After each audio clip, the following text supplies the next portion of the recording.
Good morning, everyone. I wanted to put together a quick video here about the first 3 chapters of the book.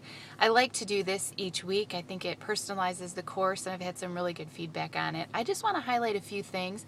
The first thing being the importance of this course. Man, are we in a huge global society? Globalization is a force around the world. There is no longer, one country might sell a little bit into another country, or they may export or import or something like that. It is like a constant cycle of everybody being interdependent on everyone else. And there's some great videos that I've posted, and really I spend a lot of time in my courses finding the right material, not just filler material, I will say, which some people do, and that's all right if they choose to do that in their course. But I really like to pick things that are more high impact that will make a big difference.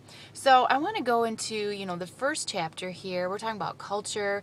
We're talking about Hofstede's dimensions, which are very important. And you think about it, if you were ready to go on an international trip, especially maybe your first one, maybe you're going to 3 or 4 countries in Europe, you would be able to look through Hofstede's dimensions, which it goes into his kind of results here on page 16, 17 of the book. And if you were to pick different countries, you would be able to get a sense, an idea of what is important in that society, like masculinity, power distance, individualism. So if you are going to a country or culture where it's very much not on the individual, but on the group and collectivists, that would be really important for you, because then you might be able to understand how to run your meetings better or get better results out of them, because it would not be about making certain individuals do certain things. It would be about the group doing certain things. So that's how you would tailor this message. So it's important to understand this. Now, not right or wrong. It is all just about being different. And we have different things here that we value in the United States. Definitely, there are many, many ways to do it. And we are not right and we are not wrong. It's just a ways around the world that has happened over time. So chapter 1 really sets the stage. Culture is super, super, super important. Make sure you understand and you're doing that culture homework before you go on these trips or before you do anything. Chapter 2, we start to talk about ethics, very important. There's some more definitions in this chapter and things like that. I do highlight a few things that happened and has happened in both classes that I've taught that people have told me about, or things maybe I've come across or my colleagues have.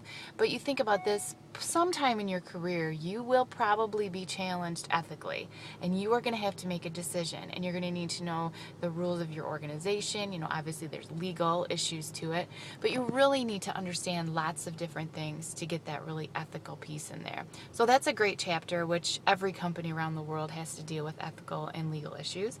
Then we start to go into chapter 3, which really gets into more going into, the global environment.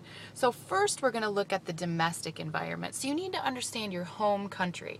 What's happening with currency? What's happening with competition? What's happening with other companies that you compete with that may be going to the same countries that you are? I'll take an example through the class, like if we have a cookie company and we're trying to sell cookies around the world. Well, it may seem like it's easy, but actually there are really a lot of things that go on with it. I always say, if we're on a scale of 1 to 10 and our complexity in the United States for our business is an 8, if we start to go international, our complexity just went to 100 on a scale of 1 to 10.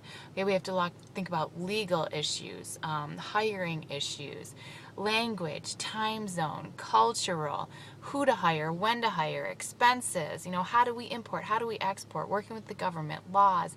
I could go on and on and on and on. It can become very complex, but it can also be extremely rewarding. So as we go into this, we're going to look at the domestic environment and then also the foreign environment to understand both situations so we can make the best decision possible as to where our company should go in the future.